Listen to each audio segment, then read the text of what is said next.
इस वक्त सबसे ज्यादा जरूरी है हमारी खानकाहों, हमारे मदरसों, हमारी मस्जिदों के साथ साथ हमारे अपने स्कूल भी होने चाहिए। जी जी बेशक। हमारे अपने, समझ गए ना मेरी बात? स्कूल जहां हिंदी इंग्लिश पढ़ाई जाती है, स्कूल, समझ गए ना? खानकाहों के साथ साथ हमारे अपने स्कूल भी होने चाहिए। इस वक्त कौम मुस्लिम कहां खड़ी है? एक ऐसे दोरागे पे कौम मुस्लिम खड़ी है कि तबाही के अलावा कोई रास्ता नहीं। इस बात की है कि 18 साल का जवान हो जाता है बंदा, लेकिन जब दूल्हा बनता तो पूछता कि ये नफल कैसे पढ़े जाने। सोचने वाली बात है। कह रहे हैं नफल कैसे पढ़े जाने, आज तक इसे कहना भी नहीं आया। भाई थोड़ा सा दीन के करीब आइए और दीन सीखने की कोशिश कीजिए। अपने बच्चों को दुरूद पाक का आदी बनाइए, अपने बच्चों को हुजूर पर दुरूद पढ़ना सिखाइए और उन्हें बताइए कायनात में हम अपनी जान से ज्यादा अगर किसी से प्यार करते हैं तो उस जात को हसनैन का नाना कहा जाता है, जहरा का बाबा कहा जाता है। हाँ देखिए, आप कब्रिस्तान के करीब बैठे जरूर हैं, लेकिन आप मुर्दा नहीं हैं। मैं आपको बता दूं आप जिंदा हैं जी। अगर भूल गए हो यहाँ के तो बता दूं जिंदा हैं। और जिंदा जब बोलते हैं तो जिंदों को सुनाई देता है। बात अच्छी लगे तो आपको क्या कहना है? सुभान अल्लाह। मैं बार बार तो आपसे हाथ उठवाऊंगा नहीं, ठीक है? आप ये सबक याद कर लीजिए, आपको बात अच्छी लगे तब आपको बोलना है। और क्या कहना है? अभी सारे नहीं बोले, जरा बोल के बताएं सुभान अल्लाह। सुभान अल्लाह। मैंने कहा अपने बच्चों को दुरूद का आदी बनाओ। स्कूल पढ़ाते हैं कि नहीं? बच्चों को पढ़ाते हैं। बच्चों को क्यों ऐसे शर्म से सर हिला रहे हैं? तालीम अच्छी बात है, पढ़ाना चाहिए। और जो लोग पीछे हैं उनसे मैं गुजारिश करूंगा आगे बढ़िए, अपने बच्चों को अच्छी तालीम दीजिए। तालीम हमारा सबसे बड़ा हथियार है। जो कौम तालीम में पीछे हो जाती है फिर वो तरक्की में भी पीछे हो जाया करती है। और एक बात करूं, बहुत बढ़ के एक बात कहूंगा, बुरा ना मानना, आज डॉक्टरों की कमी नहीं है। MBBS रोड पे अगर आप निकले तो 8-10 आपको तख्तियां MBBS की लगी मिल जाएंगी। 8-10 तख्तियां। MBBS भी बहुत बने और BUMS भी बहुत बन गए, मगर अफसोस कि कोई इंसान न बन सका। जिस हॉस्पिटल में आप जाइए उल्टी छुरी से गले काटे जा रहे हैं। दुनिया इतनी जालिम हो चुकी है, पैसा ही असल हो चुका है। पैसा कमाने के लिए लाशों के ऑक्सीजन लगाने के बाद 3 दिन तक उन्हें रख करके पैसा वसूल किया जाता है और 3 दिन के बाद कहा जाता है ये मर चुका है। अपनी लाश ले जाइए। जब फैमिली वाले लेने के लिए आते हैं तो उसी हॉस्पिटल का एक मेंबर आके कहता है लाश बाद में मिलेगी, पहले आपको इसकी टोटल फीस जमा करनी पड़ेगी। इलाज नहीं हो रहे, अब लाशों के सौदे हो रहे हैं। मैं तो अक्सर कहा करता हूं यार, अगर तुम्हें यह लगे कि कोई बंदा मरने वाला है तो उसे हॉस्पिटल न लेके जाना, उसे पाक से बिस्तर पे अपने घर में लेटा देना। कम से कम अगर चैन से जी ना सका तो चैन से मर तो सकता है। लेकिन हम करते क्या है? 2 बातें हमें खा जाती हैं। एक तो ये कि अगर हॉस्पिटल ना लेके गए तो दुनिया क्या कहेगी। दूसरा ये कि ये घर में खांसे का बच्चों को तकलीफ होगी। ये सोच करके हम हॉस्पिटल लेके भागते हैं। और हॉस्पिटल की कंडीशन आप देखिए, जिस बिस्तर पे बंदा लेटा है वो बिस्तर भी ना पाक, जो चादर इसके नीचे बिछी है वो चादर भी ना पाक, जो कपड़ा कॉटन का इसको पहनाया गया है वो कपड़ा भी ना पाक, आईसीयू में रखने के बाद मुंह पे ऑक्सीजन लगा दिया गया। अब कोई भी अपना उसके अंदर नहीं जा सकता। पूरे का पूरा स्टाफ ऐसा है जिसे कलमा तो बड़ी बात है, इस्लाम तक नहीं आता। मुझे बताओ अगर रूह निकलने लगे कितनी बेबसी की मौत होगी जहां रहमत के फरिश्ते तक ना आए। मरते वक्त कौन क्या चाहता है? हर शख्स ये चाहता है मरते वक्त मेरी रूह आसानी से निकल जाए। क्या कि अच्छा हो तेरे घर के अंदर तेरा बाप लेटा हो, पाक बिस्तर हो, पाक चादर हो, पाक लिबास हो, इधर रूह बदन से निकलना शुरू करे। अगर बेटे को कुरान आता है तो बहुत अच्छा, भतीजे को आता है तब भी अच्छा है, खानदान में किसी को कुरान आता है तब भी अच्छा है। मैं जानता हूँ अगर खानदान में भी किसी को कुरान नहीं आता होगा तो कम से कम बेटों को इतनी गैरत तो आती होगी। मस्जिद जाकर इमाम को बुला करके लाएंगे, वो आके बाप के सरहाने खड़ा होगा, इधर रूह निकलती होगी वो यासीन पढ़ना शुरू करेगा, इधर रूह निकलती होगी वो सूरह रहमान पढ़ना शुरू करेगा। फिर तेरा बाप बेबसी की मौत नहीं मरेगा बल्कि शान से कहता जाएगा इन्हें जाना इन्हें माना, न रखा गैर से काम, लिल्लाहिल हम्द में दुनिया से मुसलमान गए। नारे तकबीर, नारे रिसालत, मसलक के आला हजरत फैजाने कुरान मुफ्ती हम्मद रजा साहिब क़िबला। मैं कहता हूं पढ़ो और आगे बढ़ो। कम से कम मैं एक बात बता दूं, खुदा की कसम खा के कहता हूं, इससे बड़ी कसम कोई नहीं, अल्लाह ने मुसलमान के सीने में रहम रखा है, मुसलमान के दिल में रहम रखा है। वो कितना भी बड़ा दुनियादार हो जाए किसी न किसी गोशे में रहम रहता है। अगर आपका बेटा MBBS होगा, कुछ नहीं PUMS ही हो जाए, कोई गरीब रोता हुआ आएगा तो कभी मुस्तफा के नाम पे उसे फ्री दवा मिल जाएगी, कभी हुजूर के नाम पे उसका फ्री इलाज हो जाएगा। कम से कम कुछ भी ना सही और बढ़ के बात करने लगा हूं, ये मैं किसी पे तंज नहीं कर रहा हूं, ये कड़वी सच्चाई है। तुम जानते हो हमारी बेटियों को जब ऑपरेशन थिएटर के अंदर ले जाया जाता है उनके साथ क्या सुलूक किया जाता है कोई नहीं जानता है। उनके जब कपड़े उतार दे जाते हैं कौन सी बदतमीजी नहीं करते जालिम। मैं चाहता हूं जब तेरी बेटी का ऑपरेशन हो वहां पे कलमा पढ़ने वाला खड़ा होना चाहिए, दीन की बेटी खड़ी होनी चाहिए, ताकि उसके सतर को अगर कोई कुत्ता खोलना चाहे हाथ बढ़ा के कह दे ना ये सिर्फ तेरी बेटी नहीं, ये मदीने वाले की भी बेटी है, मुस्तफा की बेटी है, इसकी इज्जत को हाथ ना लगाना, इसकी इज्जत हमारी इज्जत है। खुदा की कसम खा के कहता हूं अगर तेरी बेटी MBBS बन जाएगी, सर्जन बन जाएगी, मैं नहीं जानता दुनिया क्या कहेगी, लेकिन इतना जानता हूं बेशुमार बेटियों की इज्जतें महफूज होती नजर आए। क्या बात है, सुभान अल्लाह, सुभान अल्लाह। बहुत और आगे बढ़िए, बहुत अलग नजरिया रखता हूं मैं, पढ़ो, मैं मुखालिफ नहीं था। पढ़िए, हमारे पास क्या नहीं है कमेटी वालों, अल्लाह आपको सलामत रखे, सिर्फ जलसा ना करना, सिर्फ उर्स ना करना, अल्लाह तौफीक दे तो पूरा साल हुजूर की उम्मत की खिदमत भी करनी है। करेंगे इंशाअल्लाह, सारे वादा करो इंशाअल्लाह। हाँ ये वादा करो उम्मत की भी खिदमत करनी है। और अरबाब मिंबर की बस दुआएं चाहिए। हमारे पास नारे भी बहुत हैं, ठीक है, उर्स भी हमारे काफी भारी होते हैं, लंगर भी काफी बड़े होते हैं, और ये होने भी चाहिए। ये सुन्नियों की पहचान है।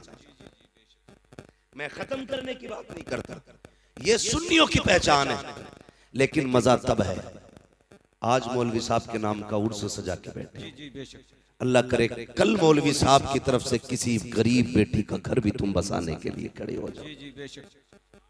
जिस तरह पूरी कमेटी ने इकट्ठे होकर के खून पसीने की कमाई से उर्स सजाया है, अल्लाह करे किसी गरीब की बेटी के हाथ मेहंदी से इसी मेहनत से सज जाए। दावे के साथ कहता हूं भले तू साल भर मजार पे ना आना, दुनिया के किसी भी कोने में तुमने गरीब बेटी के हाथ मेहंदी से सजा के उसका घर आबाद करा दिया, मरने की देर होगी मदीने वाला तेरी कब्र को सजाने खुद आ जाएगा। हमें ये करना पड़ेगा और आगे बढ़ना पड़ेगा। मेरे दोस्तों कितने पीछे रह गए, खुद सोचो, खुद सोचो। जिसके धर्म की कोई था नहीं वो तो मजबूती से थामे बैठे, जिनके मजहब की एक एक तारीख रकम है, आज वो कितने पीछे। तुम देखोगे किसी भी गैर मुस्लिम को तुम आज देखो बिना तिलक के नजर नहीं आएगा। जी जी बेशक, बहुत गौर से सुनना मेरी बात, बिना तिलक के नजर नहीं आएगा, बिना बालों के नजर नहीं आएगा। आज क्या, हुजूर ने हमें टोपी दी थी, किधर गई? कितने लोग लगाते टोपी? सोचो तो सही, कितने लोग टोपियां लगाते हैं? कब? जुमे के दिन टोपी लगती है। किस दिन? बोलो, नाराज हो? जुमे के दिन नाराज नहीं हो तो फिर बोलो, जुमे के दिन लगाते हैं कि नहीं? जी जी जी, और कौन से दिन लगती है? ईद के दिन। वैसे तो किसी ना किसी के सर पर रोज लगी रहती है, लेकिन मैं वो बात कर रहा हूं जिसमें ज्यादातर लोग टोपी लगाते हैं। दूसरा कौन सा दिन है? अल्लाह सलामत रखे, भाई कह रहे हैं ईद का दिन। और एक दिन और आता है जिसमें सारे लोग टोपी लगाते हैं, वो दिन आता है रबीउल अव्वल शरीफ का दिन, हुजूर की विलादत के दिन। सबके सर पे टोपियां होती हैं। और एक दिन और आता है जिसे मुहर्रम की 10 तारीख कहा जाता है, जिसमें अक्सर लोगों के सर पे टोपी होती है। जब सब टोपी लगा लेते हैं तो हुकूमत हिल जाती है। तो मैंने 4 बार टोपी लगाई, हुकूमत हिल गई। अगर 365 दिन टोपी लगा लोगे तो दुनिया हिलती हुई नजर आएगी। जी जी बेशक। लेकिन लोग कहते हैं अरे मौलवी साहब तकरीर करना, लोनी और दुपट्टे ना ओढ़ना। तो मैं सीधी बात कहता हूं, जब से लड़कों ने टोपियां उतार दी, बेटियों ने दुपट्टे उतार दिए। बाप टोपी ओढ़ना शुरू कर दे, बेटियां दुपट्टे ओढ़ना शुरू कर देंगी। आदत डालिए बच्चों के, आदत डालिए।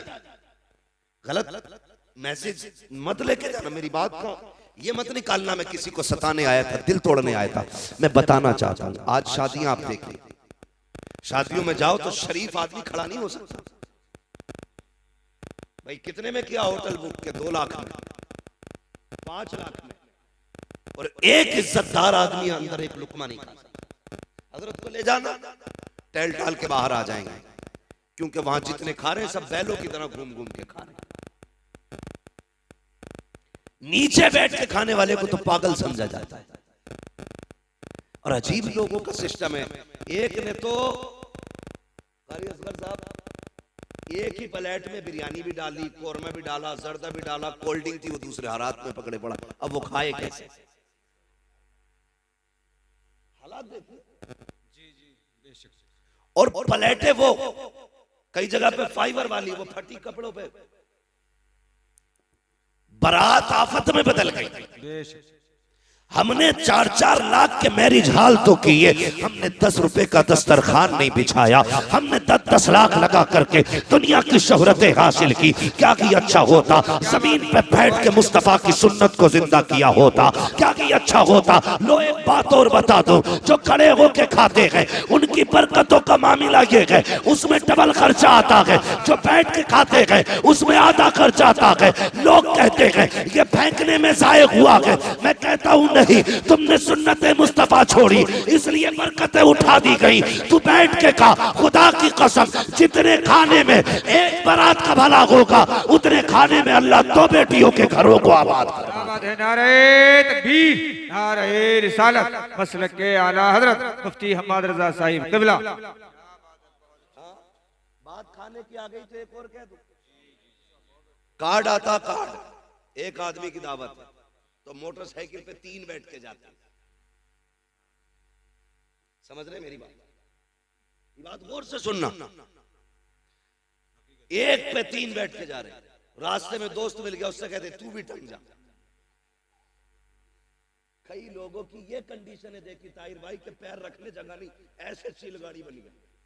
दावत खाने जा रहे आप, क्योंकि पैर रखने की इतनी जगह ही कब है? वो तो बनी 2 लोगों के लिए थी, 4 बैठ गए, फ्री की खाने गए। पहले एक बात याद रखिए, मेरी बेटी हो या आपकी बेटी, हर बंदा खाना अपने मेहमान के हिसाब से बनाता है। ठीक है जी? और क्या करते हैं, अगर 100 मेहमान उसकी लिस्ट में होते हैं तो 120 लोगों का हर बंदा खाना बनाता है, बच जाए कम ना पड़े। बेशक। और जितनों को दावत देता मैं हूं या आप हूं, उसके रजिस्टर में चढ़े होते कितने लोग खाने वाले। अब अंदाजा लगाइए, एक के साथ एक फ्री आ गया, उसने बनाया था 120 लोगों का, खाने वाले कितने हो गए? 200 हो गए ना, 100 का डबल हो गया तो 200 हो गए, और कभी कभी 250 भी हो जाते हैं। बेशक। अब ये बताइए ये जो आप एक की दावत पे 3 टन के जा रहे हो, तुम्हारे बाप की जागीर थी? खुद सोच के बताइए, तुम नहीं जानते। एक बाप जब बेटी को रुखसत करता है ना, लोग खाने के ऐप बयान करना शुरू करते हैं। नाक तक भर के खागा और तीली डाल के कहेगा नमक तेज था, हल्दी कम रह गई, बोटियां गला दी। कुछ कहता छोटे पीस होते, मुंह का साइज देख के जाता ना। गुंडागर्दी है ये खाने में भाई। एक गरीब मर गया रोटी पकाते पकाते, तुम किसी के खाने को खाने के बाद कहते हो इसका चावल कच्चा था, नमक तेज था, मिर्च ज्यादा थी, हल्दी कम डाली गई, तेल ज्यादा था। और यार इतना बोलने से पहले जरा पंडाल में जिधर खाना चल रहा है उधर देख तो सही। किसी कोने में बेटी का बाप गर्दन झुकाए खड़ा होगा, वो देख रहा होगा, वो दिल में कहता होगा मालिक रोटी कम ना पड़ जाए, मालिक शोरबा कम ना पड़ जाए। किसी कोने में खड़े होके कहता है या अल्लाह आज इज्जत रख लेना, तुझे क्या पता तेरी नजर में तो एक वक्त का उड़द गोश्त है। उस बाप से पूछ उसने इस उर्दों के लिए कितने दिन ओवर टाइम ड्यूटी की है, उससे पूछ एक वक्त के खाने के लिए उसने कितनी रातों में उठ उठ के मजदूरियां की है, उससे पूछ उसने कितनी मेहनत से एक बारात का खाना बनाया है। जब से बेटी पैदा हुई है इसने नए कपड़े पहनना छोड़ दिए थे, जब से बेटी घर में आई थी इसने घी दूध खाना छोड़ दिया था, जब से बेटी घर में आई थी इसने अपने शौक खत्म कर दिए थे। और तू कहता है खाने में कमी रह गई है। और शर्म कर, शर्म कर, अगर खाने में कमी थी भी तो ना कहता कमी है। अगर कोई पूछता कैसा है कह देता खुदा का शुक्र है बड़ा अच्छा खाना बना है। तेरा इतना कह देने से तेरे पेट में दर्द नहीं होता, लेकिन इतना जानता हूं अगर तू खाने की तारीफ करता जमीन पर गरीब राजी हो जाता, अर्शों पे खुदा की रहमतें राजी हो। क्या बात है, सुभान अल्लाह, सुभान अल्लाह, बहुत अच्छी, बहुत खूब। पहली बात तो ये करनी है भाई, जितनों की दावत है इतनी जाएंगे, समझ गए? बोलो इंशाल्लाह। हाँ, जितनों की दावत है उतने ही जाएंगे। और मैं तो कहता हूं अगर तुम्हें पता चले ना कोई बेटी को रुखसत कर रहा है और उसने अपनी इज्जत बचाने के लिए लोगों को दावत दी है खाने की, तुम्हारी खुराक तो रोटी है ना, एक रोटी अपने घर खा के जा, एक रोटी बेटी वाले के दस्तरखान पे खा, एक रोटी बचा दे। खुदा की कसम अगर तेरी छोड़ी हुई एक रोटी से गरीब की इज्जत बच गई, अल्लाह कयामत में तेरी इज्जत की हिफाजत फरमाएगा। सुभान अल्लाह, सुभान अल्लाह। हाँ, सुभान ये बहुत अल्लाह। छोटी छोटी बातें हैं लेकिन ये जन्नत में ले जाने वाली बात। बेशक बेशक। लोगों की इज्जत का ख्याल रखा करो, मान रखा करो लोगों की इज्जत का। अल्लाह आपको सलामत रखे। कोशिश ये करनी है हमें सिर्फ जलसा नहीं कराना है, हमें हुजूर के दीन की भी मदद करनी है, हमें इस्लाम की बेटियों की भी मदद करनी है। और एक बात जिम्मेदारी के साथ कहना चाहता हूं, जो जरूरी बातें वही कहने के लिए आया हूं।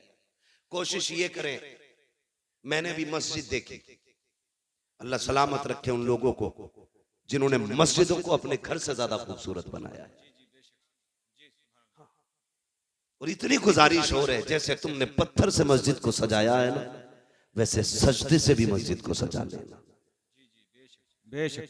जिस खूबसूरती से तुमने मस्जिद बनाई है ना, उसी खूबसूरती से तुम जाकर सफों में भी बैठना। अल्लाह सबका दिल मस्जिद में लगाए, सबको 5 वक्ता नमाजी बनाए। बड़ी प्यारी मस्जिद है और लग रहा था कि हाँ किसी जगह पे बैठे।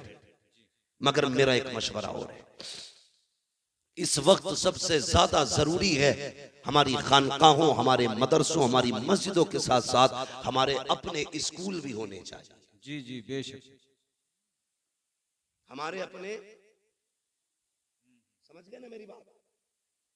स्कूल जहां हिंदी इंग्लिश पढ़ाई जाती है, स्कूल, समझ गए ना? खानकाहों के साथ साथ हमारे अपने स्कूल भी होने चाहिए। इस वक्त तो हमें मुस्लिम कहां खड़ी है? एक ऐसे दोरागे पे कौम मुस्लिम खड़ी है कि तबाही के अलावा कोई रास्ता नहीं। बेशक। या तो आप अपनी बेटी को जाहिल रखिए और या फिर आप बेटी से हाथ धो बैठिए। बस 2 रास्ते हैं तुम्हारे पास। समझ रहे मैं क्या कहना चाह रहा हूं? या तो जाहिल रखिए आप बेटी को, अगर बेटी को बचाना चाहते हो तो जाकिर रखिए और पढ़ाओगे तो खो बैठोगे। इसकी वजह यह है कि हमारे अपने स्कूल नहीं है, हमारे अपने कॉलेज नहीं है। लोग कहते नहीं नहीं कोई बात नहीं है, बेटी पे पूरा एतमाद है।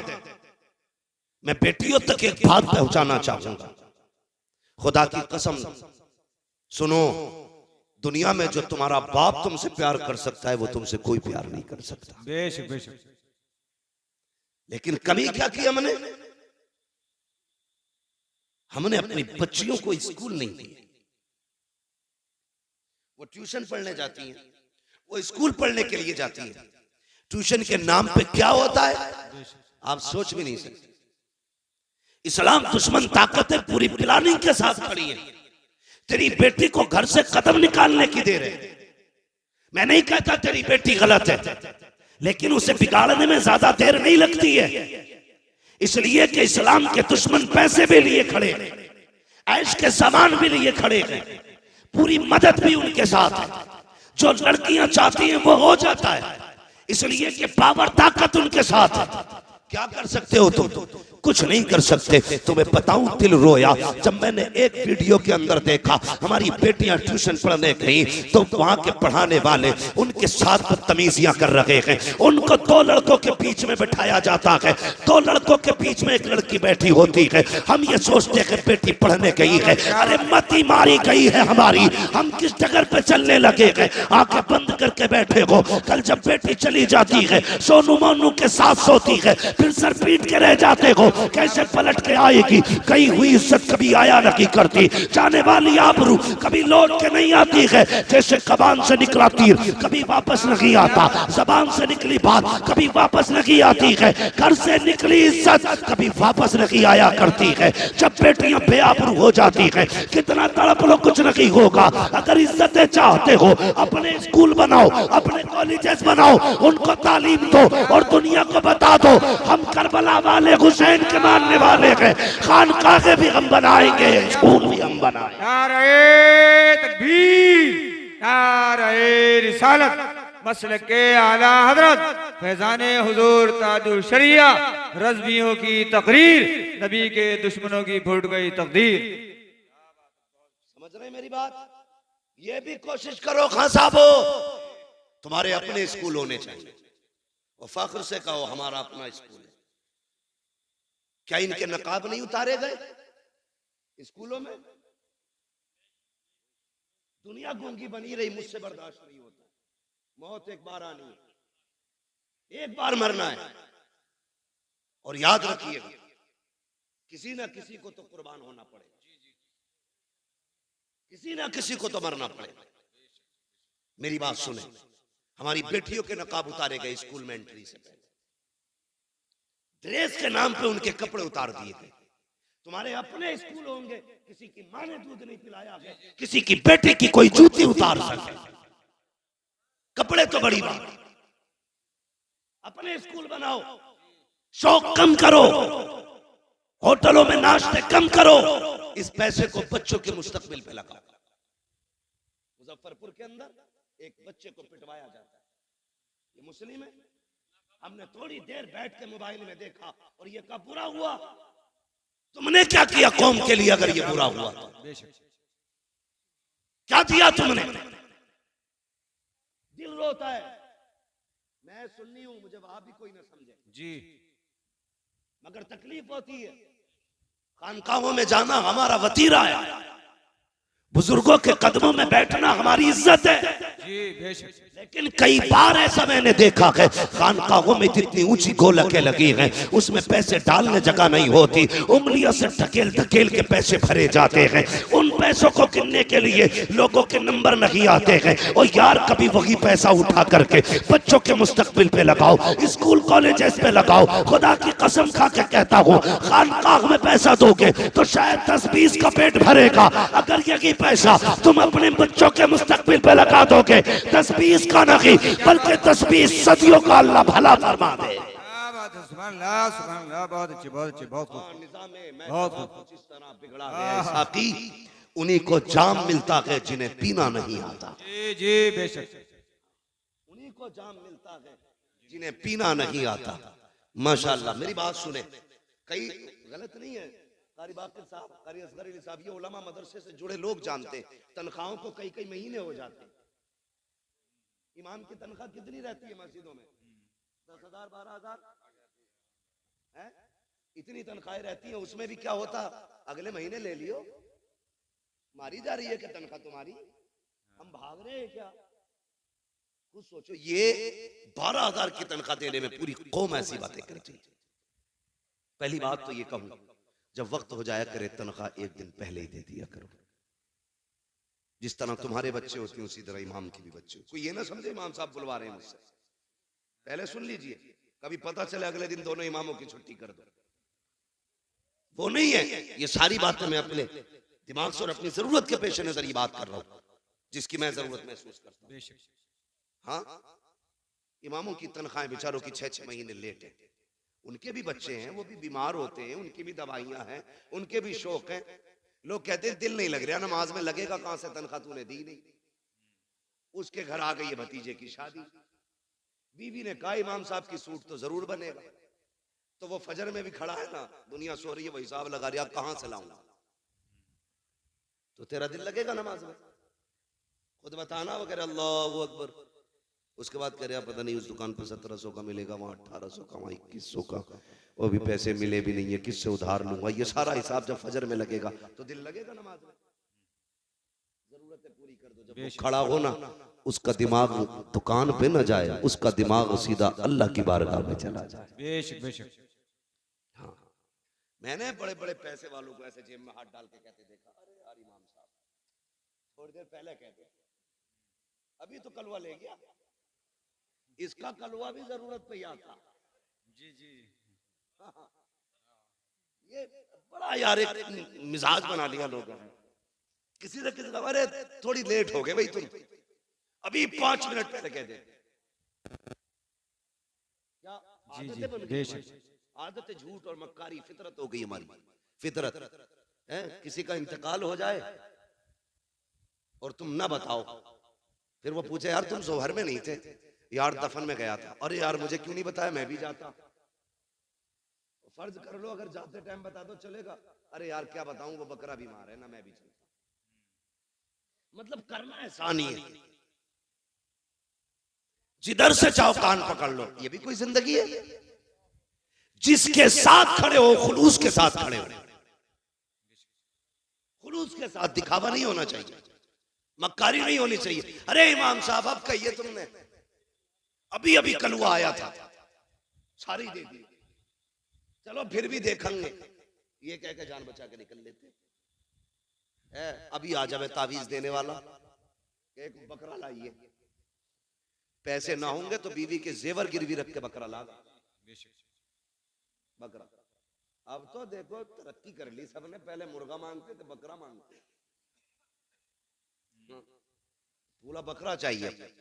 ये बता खानदान की तकदीर लिखेगा क्या इससे, पूरे बकरे से? भाई हम तावीजों में और अपनी जरूरत के लिए कुछ भी कर सकते हैं, दूसरे के हक के लिए कुछ करने तैयार नहीं। इन चीजों से निकलिए, खुलूस पैदा कीजिए दिल में। देने वाला कौन है बोलो, सारे बोले कौन देता है, और जोर से कौन देता है? जरूरतें कौन पूरी करता है? अल्लाह करता है ना। उसकी रजा के लिए तू दूसरों के काम चला, वो तेरे काम चलाना शुरू कर दे। हाँ, जब तक तुम अपनी तदबीर, हिसाब लगा रहे 100 रुपए बचा लूं भाई, कल इससे कोरमा बनना, कीमा लाऊंगा 100 रुपए का, मूंछ पे हाथ मार के खाऊंगा। लाया खरीद के, पक भी गया, अल्लाह ने पेट खराब कर दिया।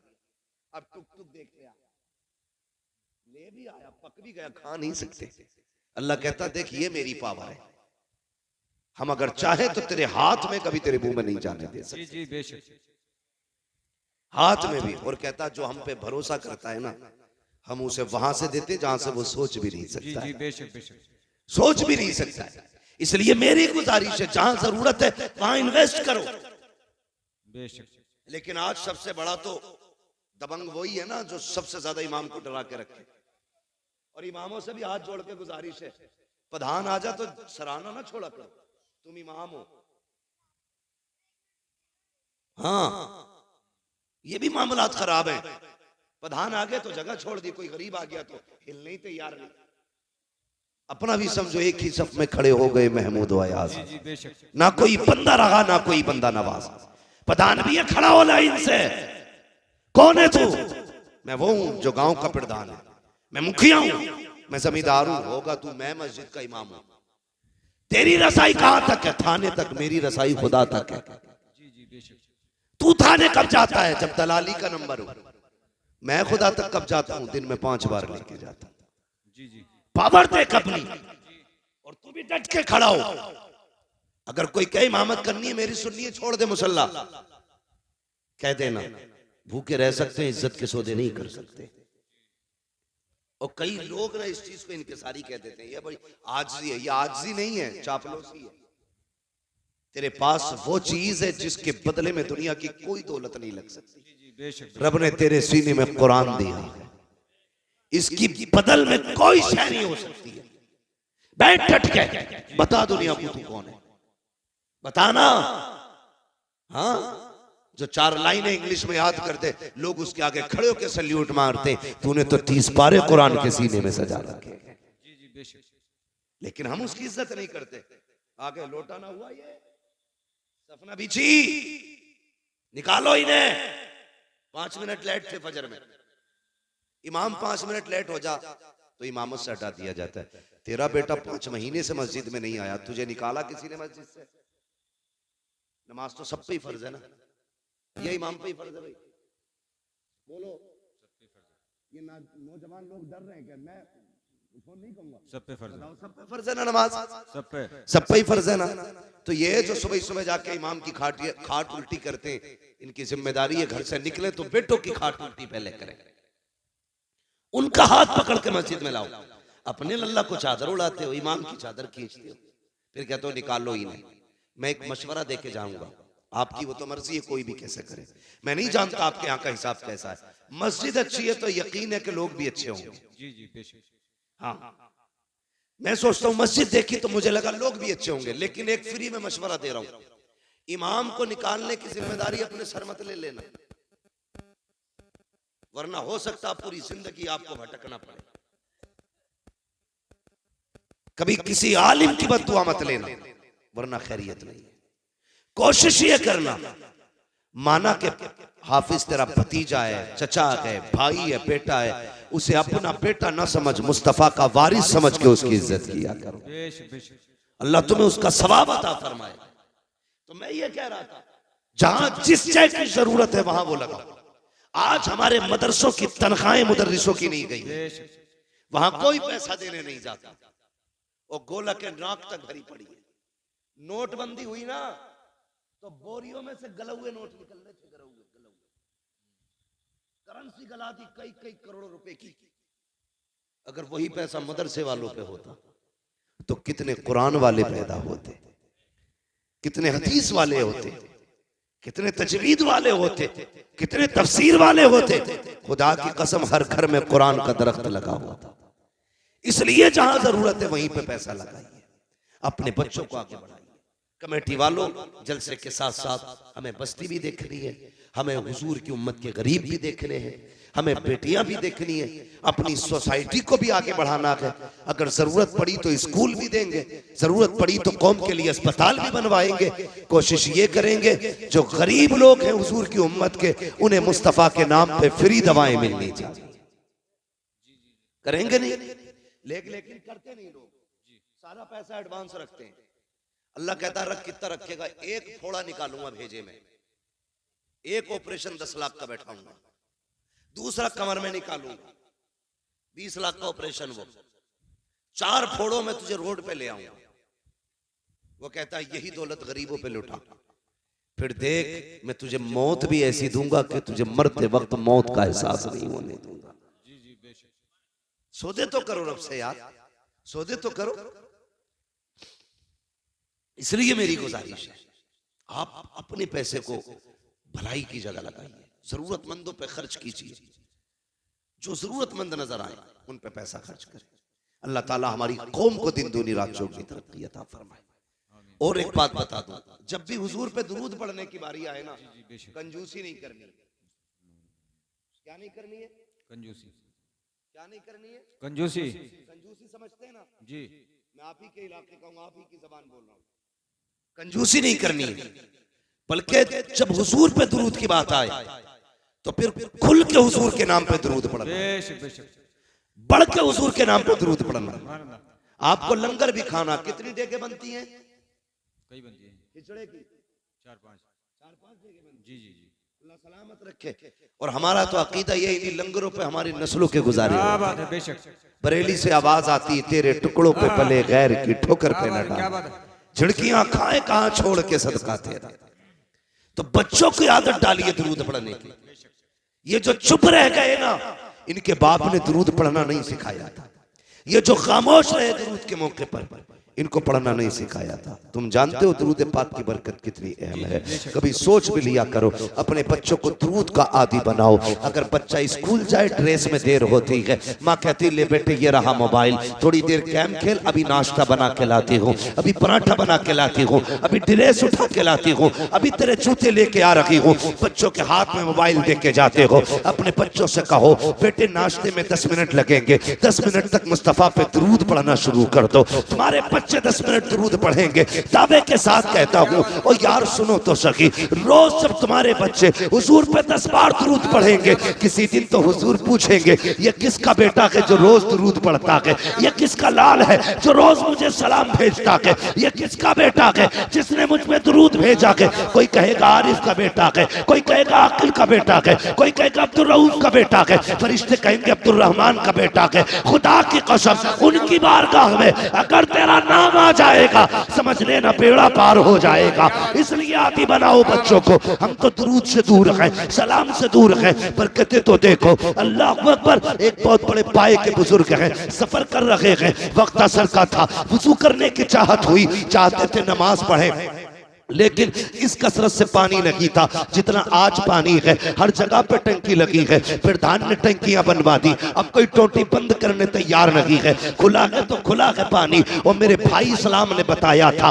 पानी हिसाब से खर्च करना, एक एक बूंद का हिसाब कयामत में देना है। ये इस्लाम हमें सबक देता है। आज लोग कहते हैं वाटर लेवल कम होता जा रहा है, उसी पानी को कम खर्च किया जाए। ये पैगाम तो 1400 साल पहले इस्लाम ने दिया था। मैं कुछ और कहना चाहता हो, आज पानी की कसरत है, कल पानी कहीं कहीं मिला करता था, वो भी कुओं से लोग पानी निकाला करते थे। किसी बस्ती में एक कुआं होता था, किसी इलाके में कुआं होता था, कहीं पे कोई चश्मा होता था, कहीं पे कोई नहर हुआ करती थी। आज हर दरवाजे पे समर से भी लगे गए। पानी की कसरत है। वो बुजुर्ग नमाज के इरादे से है, असर का वक्त है, सफर कर रहे हैं, सामने बस्ती नजर आई, सोचा यहाँ पानी मिल जाएगा। बस्ती के करीब आए, एक कुएं को पाया, सोचा वुजू करूं, नमाज पढ़ना है। जैसी गए क्या देखते हैं, पानी तो था, डोल और रस्सी लगी थी। दाएं बाएं देखने लगे, हैरत में थे, क्या किया जाए, पानी कहां से लाया जाए। इतने में एक छोटी सी बच्ची छत से खड़ी थी, देख के कहती है बाबा आपका कुर्ता बता रहा है,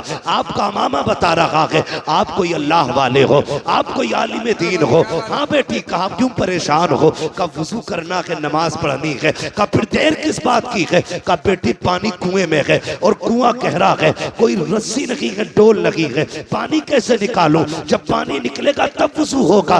बच्ची मुस्कुरा के कहती है ताज्जुब है आपकी दानाई पर, आप अल्लाह के बंदे हो करके इतना हिसाब लगा रखे हो कि डोल रस्सी आएगी तब पानी निकलेगा। का फिर का ठहरिए, बच्ची करीब आई है, आने के बाद बच्ची ने कुएं की तरफ झांका और अपना थूक कुएं में डाला।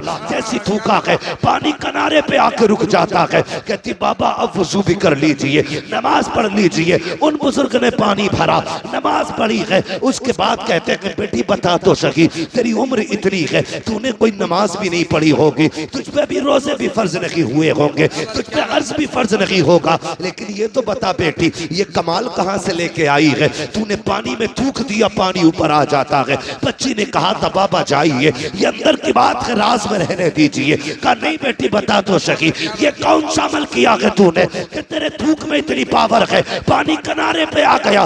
बच्ची ने कहा सुनो बाबा, मेरी अम्मी जब रात हो जाती है मुझे 1000 दानों की तस्बीह देती है और उस वक्त तक सोने नहीं देती जब तक 1000 मर्तबा मैं हुजूर पे दुरूद नहीं पढ़ लेती हूँ।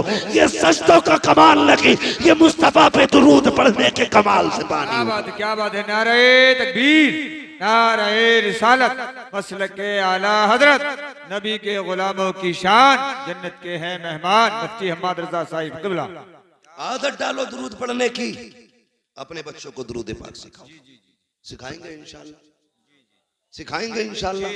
खाली वक्तों में तस्बीह दे दिया करो और ये होड़ लगा दो, जो आज ज्यादा दुरूद पढ़ेगा उसे शाम को ये इनाम दिया। बेशक बेशक लगाओ ये बच्चों में से। जी जी जी। जिसके महीने में सबसे ज्यादा दुरूद होंगे उसे महीने के लेवल का इनाम दिया जाएगा। साल भर में जिसके ज्यादा दुरूद होंगे उस बच्चे को साल भर के हिसाब से सबसे बड़ा इनाम दिया जाएगा। चाल ये फिर देख मुस्तफा कितने मेहरबान होते। जी जी जी। कितने मेहरबान होते। लोग कहते हैं बड़ा जी चाहता है मदीना देखूं। तू दुरूद की आदत डाल ले, हुजूर मदीने से तेरे घर चल के आ जाए। करो ना ऐसे काम, आदत डालो। आदत डालिए, बच्चों को सिखाइएगा। और ये तहजीब ये बचपन से बच्चों को सिखाई जाती है, बचपन से सिखाई जाती है। आप गौर कीजिएगा। करबला जानते हैं ना? करबला कितने लोग जानते हैं? करबला का नाम कितने लोगों ने सुना है? सबने सुना, सबने सुना ना? जी जी। जिन्होंने हाथ उठाए, अल्लाह नजफ अशरफ के रास्ते सबको करबला शरीफ की हाजिरी नसीब फरमा दे। ठीक है जी, सारे लोग करबला को जानते। जी जी। आप पूरी करबला पढ़ डालिए, पूरी करबला। वहां लाशें भी थी, डर भी था, तन्हाइयां भी थी, जंगल था, दहशत थी, गम था, दर्द था, भूख थी, प्यास थी। कौन सा सितम ऐसा था जो करबला में ना था? किसी का एक बेटा मर जाए, लोग कहते हैं कमर टूट गई। सलाम करो सैयदा ज़ैनब को, जिसके सामने बेटों की लाशें भी थी, जी जी, भतीजों की लाशें भी थी, सगे भाई की लाश भी जिसके सामने पड़ी थी। मगर सलाम ज़ैनब तेरी हिम्मत को, खुदा की कसम तूने अली की बेटी होने का हक अदा करके दिखाया। जी जी बेशक। मैं कहना ये चाहता हूं, इस सब के बावजूद खेमे जले थे, अहले बैत अतार की दौलत लूटी गई थी, लेकिन कोई ये नहीं बता सकता किसी ने अहले बैत की बेटियों को बिना नकाब के किसी का चेहरा देख लिया। हर सितम अपनी जगह था, मुस्तफा की शरीयत अपनी जगह थी। जी जी बेशक बेशक। सैयदा ज़ैनब ने 13 मुहर्रम को सफर शुरू किया। जी जी जी। कितने को? 13। सारे बोले कितने को? 13 मुहर्रम। 13 मुहर्रम को करबला से चले, 27 रमजान को मदीना शरीफ पहुंचे। जोड़ के लगाओ हिसाब कितने बने? मेरे हिसाब से तकरीबन 9 महीने बनते। कितने महीने? 9। जोर से कितने? 9 महीने बनते। लेकिन इस 9 महीने के सफर में सैयदा ज़ैनब जब मदीना शरीफ पहुंची थी तो 72 कुरान मुकम्मल कर चुकी थी। जी जी बेशक। सुभान अल्लाह, सुभान अल्लाह, सुभान अल्लाह। 72 कुरान 9 महीने के सफर में किसी ने सैयदा ज़ैनब का एक बाल तक नहीं देखा था, एक बाल तक। तारीख अपनी जगह है, लिखने वालों ने लिखा, लेकिन मेरा ईमान ये कहता है किसी की मां ने वो दूध नहीं पिलाया। जी जी बेशक। बेटे को जो अली की बेटी की कोई चादर छीन लेता। जी जी हाँ बेशक। नहीं छीन सकता था, इसलिए कि उनकी इज्जत की हिफाजत का वादा तो रब ने पहले कर दिया। बेशक बेशक। और चादर समझ छीनने का मतलब समझते हैं? जी जी जी। बेटी के सर से चादर खींचना उसकी इज्जत खींचने के बराबर। अली की बेटी के सर से चादर, वो भी अली की बेटी जो यजीद के दरबार में खुतबा देने पे आए तो पित्ते पानी होने लग जाए। जी जी बेशक। और लोग पूछने पे मजबूर हो जाए क्या अली आ गए? लोग कहें अली नहीं, अली की बेटी आ गई। ये सैयदा ज़ैनब। मैं कहना यह चाहता हूं, इन्होंने वो शरीयत का कानून पे अमल करके दिखाया कि दुनिया हैरत में है। आज कोई मिसाल नहीं मिलती है। ये उन्हीं के तरकी खैरात है जो बेटियों के सरों पे दुपट्टे सलामत हैं। ये सैयदा ज़ैनब का सदका है जो आज बेटियां पर्दों में नजर आ रही हैं। ये अली की बेटी का करम है जो तेरी मेरी बेटी की सर पे चादर रखी हुई है। ये अली की बेटी का एहसान है जो तेरी मेरी बेटी की इज्जत महफूज है। अगर अली की बेटी ने करबला में चादर न संभाली होती, आज किसी बेटी के सर पे चादर नहीं होती। और जब भी दुपट्टा देखा करो, अली की बेटी को याद कर लिया करो। मैं तो ये कहता हूँ, बचा के कूफे से आबिद को लेके आई है, कमर पे 12 इमामत उठा के लाई है। अली की बेटी को झुककर सलाम कर इस्लाम तेरी अमानत के घर तक बचा के लाई है। नारे तकबीर, नारे रिसालत, मसलक के आला हजरत सरकार के घराने की शान, जन्नत के हैं मेहमान मुफ्ती हम्माद रजा साहिब क़िबला। आखिरी बात, आखिरी बात, 10 मुहर्रम शरीफ आती है बेशक 10 मुहर्रम शरीफ के दिन कुछ लाइल्म लोग, ना समझ लोग, उनकी अपनी बेटियां उसको त्योहार के तौर पर यूं मनाती हैं कि सरों पे दुपट्टे नहीं होते। बुरा ना मानो, ये हमारे ही घर की बात है। अगर मैं नहीं कहूंगा तो आपसे कौन कहेगा? बेशक मैं सिर्फ आपकी वाहवाह के लिए मैं मुंह बंद करके यहां से चला जाऊंगा। आप तो फिर वहीं रह जाएंगे ना जहां थे। मैं बताना चाहता हूं, 10 मुहर्रम को अली की बेटियों ने पर्दा करके दिखाया है। बेशक हमारी बेटियों ने दुपट्टे उतार दिए। बताइए, अगर मुहर्रम के नाम पे हमारी बेटियां दुपट्टे उतार के मेले में आ गई तो कयामत में सैयदा ज़ैनब को कौन सा मुंह दिखाएंगे हम? बेशक खुद फैसले करें। और तुम्हें बताऊं हया क्या थी अली के घर की? जी मैंने कहा आखिरी बात है, यजीद के दरबार में अली की बेटियां पहुंची। सुबह से शाम तक खड़ी रह गई हजरत ज़ैनब और हजरत सकीना यजीद के दरबार में, सुबह से शाम तक। जब उस यजीद कुत्ते का, जब उस कुत्ते का शाम को नशा उतरा, वो दरबार में आके बैठा और उसे पता चला अली की बेटियां आई हुई है। वो हुकूमत के नशे में था, औकात भूल बैठे। कहता इनके चेहरे दिखाए जाएं। हजरत फिजा आगे बढ़ी, कहने लगी कुत्ते हद में रहे, अली की बेटियां हैं, कयामत आ सकती है, किसी गैर महरम के आगे ये चेहरे नहीं खोल सकती है। ये हजरत फिजा ने कहा कि कयामत आ सकती है, लेकिन अली की बेटियों की सर की चादर नहीं हटाई जा सकती। पूछ, तुझे क्या पूछना? कहा मुझे इनके नाम पूछने। अल्लाह अकबर, कहा सबके नाम मैं बताऊंगा। वो बिगड़ा, कहा तू कौन होती बताने वाली? मैं पूछूंगा। कहा हद में रह, हम जान दे सकते हैं लेकिन अपने आकाओं की इज्जत पे आंच नहीं आने दे सकते। उसने फिर इशारा किया उस 7 साल की सकीना की तरफ जिसका बचपन आता। कहा ये बच्ची कौन है? कहा ये हुसैन की सकीना है। ये वो है जो हुसैन के सीने पर सर रख के सोती थी। उसने कहा मुझे पूछना, ये नाम बताए। 3 मरतबा उसने कहा, जवाब नहीं मिला ना। तो कहा ये बोलती क्यों नहीं? इमाम ज़ैनुल आबिदीन ने कहा कुत्ते, इसके गले में जो फंदा पड़ा है ना, ये इतना टाइट है कि इसकी आवाज नहीं निकल रही। ढीला कर फंदा। उसके कहने से एक यजीदी फौजी आगे बढ़ा, उसने गले का फंदा खोलने के लिए हाथ बढ़ाया। हजरत सकीना दौड़ के सैयदा ज़ैनब के कदमों से लिपट गई। वो उधर गया तो वहां से हटके इमाम ज़ैनुल आबिदीन के कदमों में यजीद ने कहा था इस बच्ची को क्या हो गया है, ये गले की रस्सी क्यों खोलने नहीं देती? तब हजरत ज़ैनुल आबिदीन का तेवर बदला, लहजे में अली की जुर्रत आई है। वो जोश था, पूरा दरबार कांप गया। चीख के कहा था कुत्ते, ये सकीना 7 साल की जरूर है लेकिन अली की बेटी है।